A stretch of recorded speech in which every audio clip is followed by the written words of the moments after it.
Събраните книги ще бъдат дарени на библиотеките в селата Вировско и Девене, тъй като там имат най-голяма нужда от тях. Същевременно кампанията е протекла и в други населени места на област Враца, където са събрани общо 420 книги. Това съобщиха членовете на Младежи ГЕРБ на провелата се пресконференция.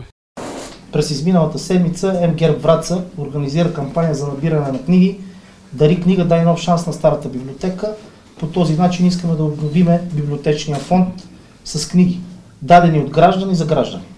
Книгите, събрани от Враца, ще бъдат дарени на библиотеките в село Вировско и село Девене, тъй като там имат най-голяма нужда от тях.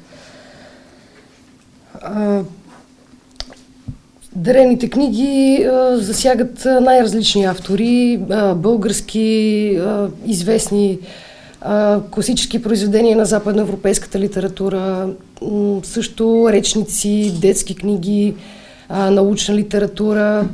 Кампанията е национална и е част от инициативата на евродепутата Моника Панайотова «Доброволчеството, доброто в нас». Нейното желание с делата си младите хора в България да бъдат добър пример за обществото, в което живеят.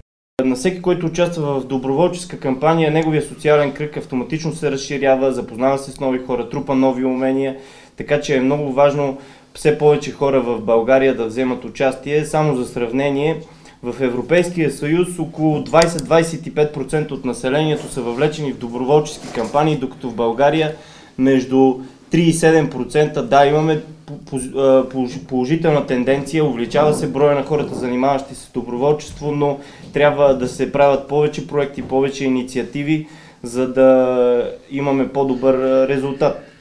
Независимо от доходите и времето, с което разполагаме, от възрастта и уменията ни, всеки от нас може да направи нещо полезно за другите. Ние изпратихме своето послание за добро, дарявайки знания, казаха в заключение младежите.